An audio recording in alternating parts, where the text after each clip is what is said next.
Good evening, I'm Eugene Chan and welcome to Straight Talk, where we bring you a diverse range of stories and interviews on issues that shape and impact Hong Kong.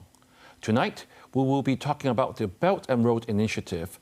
To find out what's in it for Hong Kong and to help us explore this, we have invited Mr. Nicholas Ho-Lik-Chi, our new Commissioner for Belt and Road.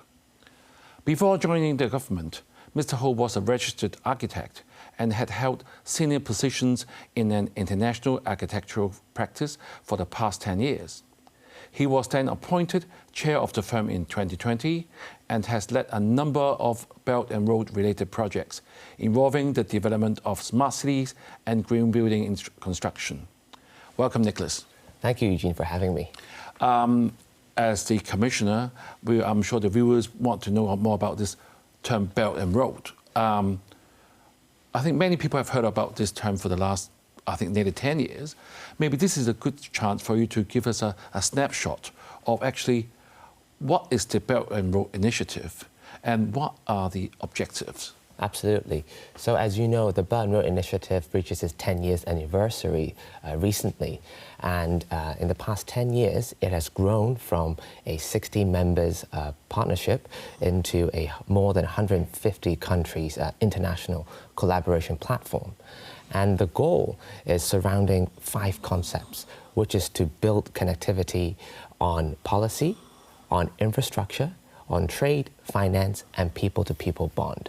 And these connectivity will help reduce poverty, will help unlock regional economic potential. So in the past 10 years, on a national strategy perspective, over 380 billion USD has been invested in more than 2,000 projects in close to 200 countries to build these connectivity, whether it is physical infrastructure, education, medical, health, or policy connectivity with different regional stakeholders. And Hong Kong in the past 10 years have been actively participating in the initiative. For example, on the policy perspective, Hong Kong have signed an MOU with NDRC outlining how Hong Kong can advance our participation and our contribution in the initiative back in 2017. Right. What is NDRC? National Development Reform Committee. Right, and the Belt and Road Initiative going forward, we have different sort of elements that we want Hong Kong to better participate in. Right. So, Commissioner, so far you have given us a brief outline of from 16 countries to like 150 countries.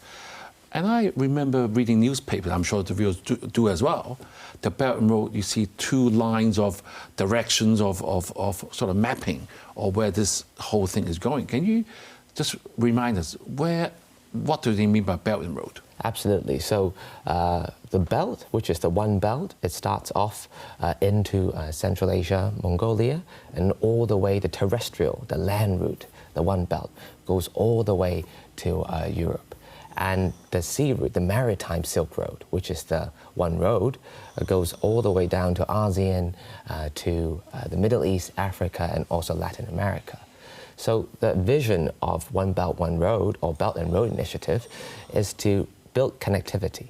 But the common denominator is people, people-centric development.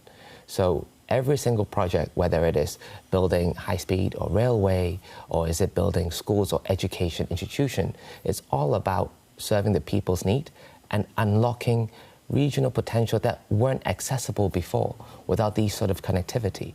And Hong Kong's role, if I will, is very much about servicing these projects. It's about Hong Kong exporting our professional services, Hong Kong as the international financial hub. How can we better serve these projects to make sure they're bankable and sustainable? And also it's a sort of education hub to bring people together. Right. Commissioner, we all know that the SAR government has consistently actually prioritized this Belt and Road Initiative, and we have established the first office in 2016 as Mr. Leong to oversee it. There was then the Mainland and Hong Kong Belt and Road Task Group set up in 2018. And in 2022, under Mr. John Lee, this was set up under the Integration into the National Development Overall Situation Steering Group, as we just discussed earlier. You are now the third Belt and Road Commissioner being appointed, only in last September, like 4 months old. That's the reason why we invite you here. And can you tell us what are the specific responsibilities and focus areas that within your role? After being the third one, this is like the 10th years, it's important times. What will be your specific role? Absolutely. So the office and my role is very much about fostering closer policy coordination efforts with mainland China authorities, with the Belt and Road countries, the different members in the Belt and Road countries, and also more importantly is to coordinate and connect with the Hong Kong business communities, especially the SMEs and the youth sort of community, to explain to them what Belt and Road means to them and what the sort of potential market size and the prospect of the initiative is for the next generation. And we also want to foster closer collaboration and introduce and attract projects from Belt and Road countries to set up a base here as a regional headquarter to facilitate projects and companies to come to Hong Kong.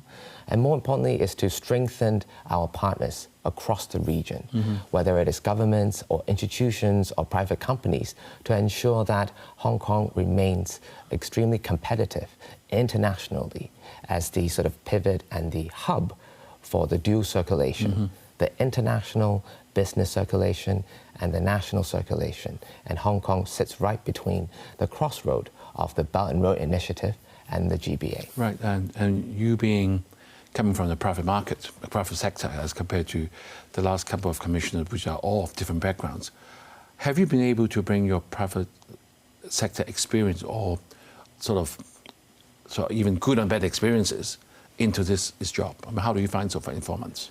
I've been very humbled to be able to take on this post. The Belt and Road Initiative is something that I've been involved with for more than 8 years now, and it's a subject that I'm very, very passionate about. And I think coming from a business perspective, I do understand the challenges and the concern that the business community have as to how better to sort of capture opportunities in these Belt and Road countries.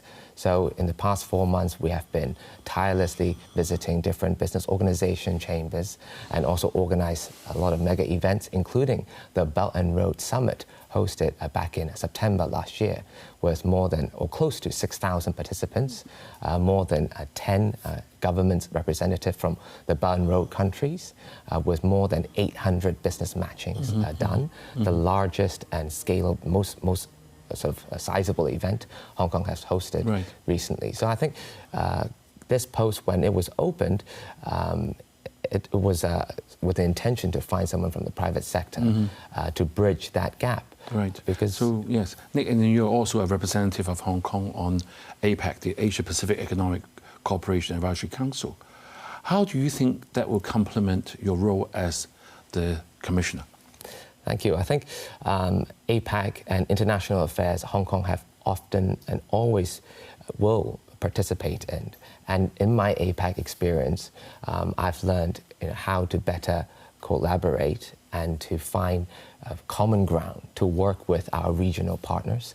And bringing that experience into this new role, I think is super important, because nowadays, whether it is from the business sector or the SME or the young or youth sector, when we talk about international, now it's often not just the traditional international markets that we would normally think of. But now when people think of international opportunities and international markets, they will start thinking about emerging markets. And most of these markets are in the Belt and Road Initiative. Right, I see.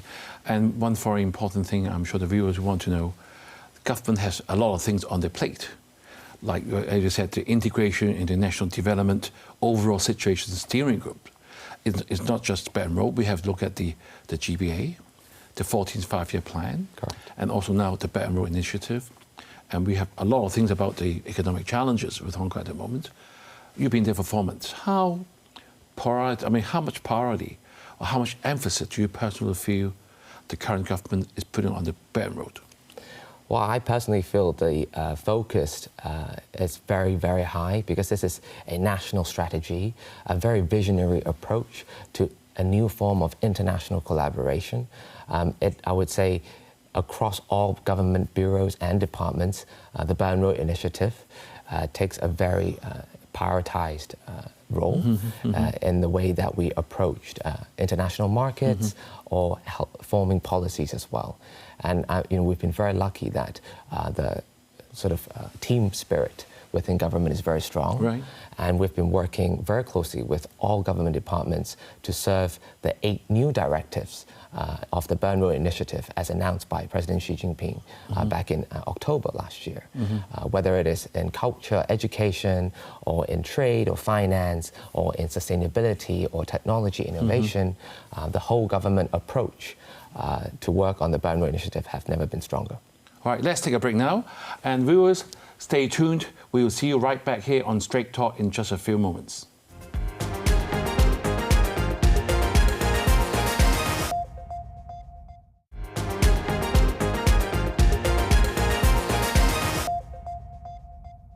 Thank you for staying with us. Mr. Nicholas Ho is on the show this evening, and he has been talking to us about the Belt and Road Initiative and how Hong Kong has been participating and contributing to it. So, Commissioner, in the first half, you had said very clearly that we have from 16 countries now to over 150 countries, with the belt and also the road, sea route as well. So it's expanding very widely, and it's mainly about people, 8 initiatives, all the things you have mentioned so far. And you've been now 3rd commissioner, being there for 4 months. I want to ask you a very direct question. Has Hong Kong's Belt and Road Office done what it's supposed to do in the last few terms? Are we engaged, or are we delivering what CE wants us to do?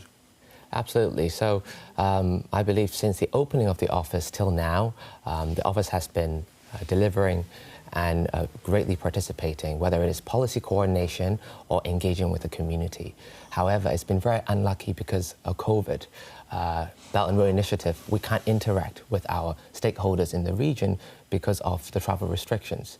So now when COVID's being lifted, the borders are reopened since a year ago, we'll better participate and go out there. With the current government, Mr. Johnny, who was here a few months ago, he always mentioned the word KPI, Key Performing Index. What would be your KPI in your term?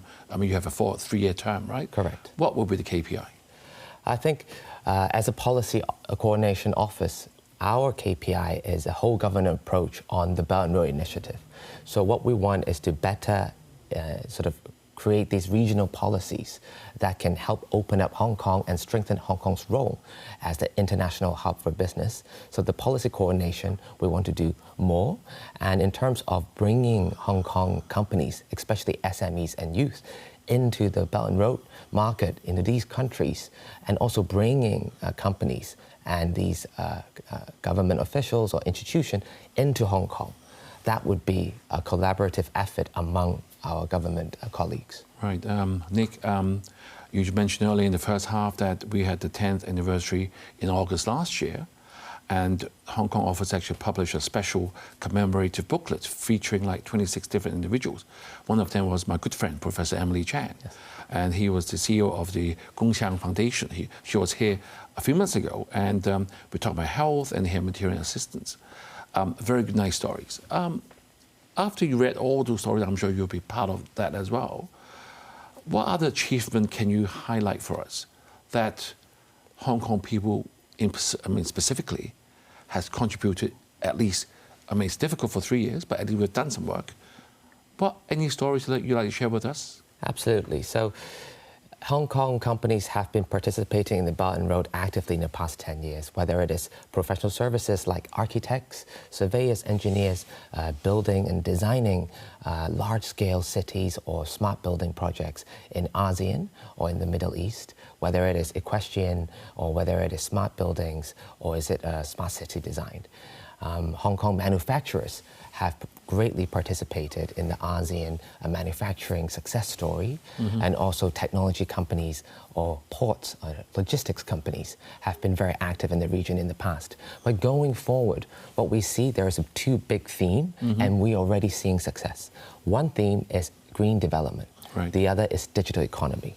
Hong Kong, we're very lucky because in the past 10 years, our collaborative effort, whether it is public or private, have created a very mature economic ecosystem in both green and digital. So to give you a brief example, there is a Hong Kong startup company, very small, from Hong Kong Science Park. And they helped that startup company, which is in blue economy, to get a pilot project in Hong Kong, 3D printing corals. And then it got on an international media coverage. And someone from Middle East saw it on TV, and that someone turns out to be the head of a institutional investment platform in Abu Dhabi. And they brought her over, and then she's now having a lot of contracts, having both a manufacturing arm and office in the UAE, while having a research and office arm in Hong Kong. Right.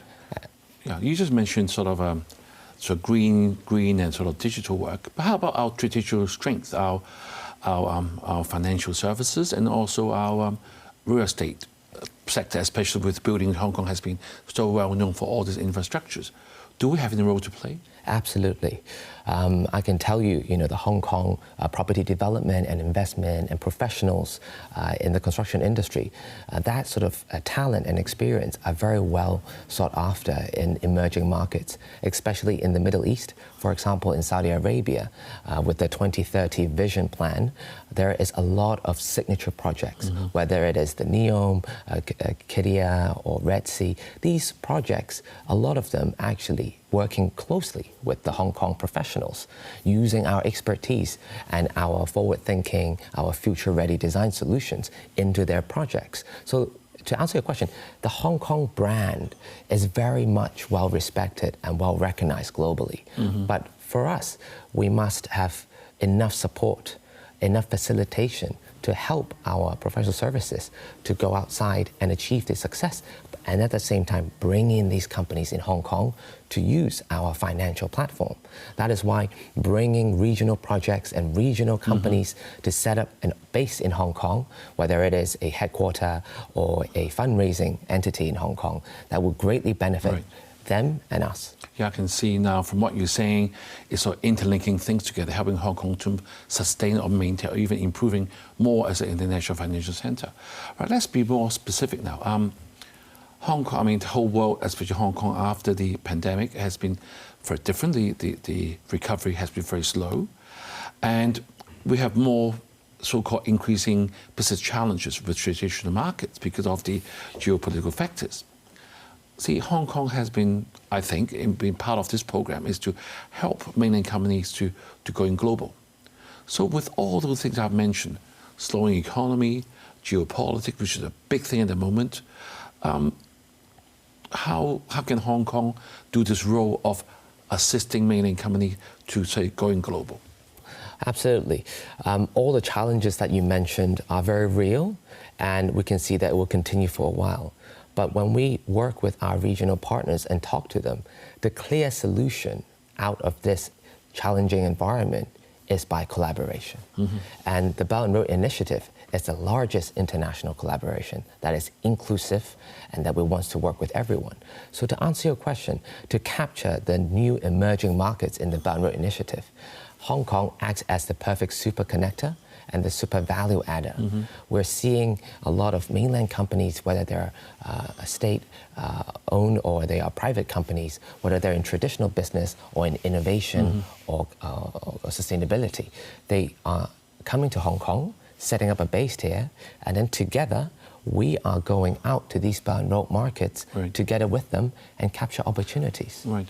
Commissioner, so far, can I say that with the Belt and Road Initiative, Hong Kong is kind of at its infancy stage? I mean, it's still got a long way to go. Absolutely. The reason why I bring that up is I remember I was involved in the professional sector, and as the president of the Association of Hong Kong Professionals, I've talked to a lot of younger generation professionals or even more senior guys. They have never been very keen about going outside of Hong Kong. For example, even talk about the GBA, talking about even further back, the CEPA. They're very lukewarm, the term I would use. So how are you going to encourage or sort of motivate professionals to go there? Absolutely. It's even further away. Absolutely, and that is the mission, and that's the target audience, is the community at large. I think for us, the message of going out is as important as bringing in. Right. So to educate the community at large and to really explain and to create awareness about this new economic engine called Belt and Road Initiative, we want to start off with something softer. So people-to-people bond on culture, on arts, on F&B, on tourism. These sort of lighter touch will help create awareness and will help let the general public knows that it's a large market, whether it's inbound tourism or outbound trade. But how do you feel the young professionals? Are they keen to go? Absolutely. I think in my perspective, as a professional myself, yes. I do believe that going out and the international sort of spirit of Hong Kong people, that's our DNA. Right. And when I go out, I see a lot of professionals, taking government funding support schemes, going out. And government's role is to create these sort of a lubricant, if you will, this sort of support system that can help them lower the threshold of going out to these Belt and Road markets. Right. So we have many support schemes for SME. Right, Nick, you mentioned earlier, Hong Kong brand is very important, but given what has been happening, there's actually a smear campaign going on against Hong Kong, and people saying Hong Kong are no longer an international city. It's just like one of the Chinese cities. Do you see that affecting your work when you talk to your potential clients or customers of the Belt and Road initiatives? Do you feel that at all? I think you're absolutely right. There is a smear campaign going on outside. Fortunately, within the Belt and Road community, a lot of those countries and partners, they understand Hong Kong's real condition and real situation.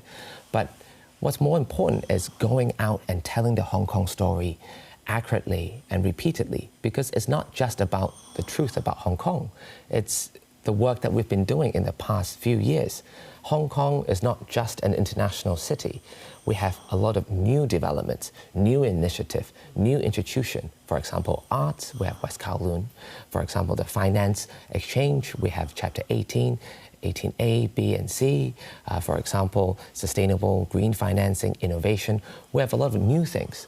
But our regional partners, because of the COVID restrictions back then, they didn't understand that, Hong Kong, in the past 5 years, we didn't stop. We have been continuously and committed to reinvent ourselves to be the leader and pioneer of new economy. So I think that is a very important message. Right, I'm afraid that's all the time we have, and we'll leave the discussion here. And thank you, Mr. Ho, for being on the show this evening. And as Antonio Guterres, Secretary General of the United Nations, said, the Belt and Road Initiative is a transformative vision. It has the potential to create a new paradigm for inclusive and sustainable development in the 21st century. Despite huge challenges, Hong Kongers will persist with their Lion Rock spirit, using our distinct advantages to be a super connector in this initiative for all our benefit. Have a good evening and see you next week.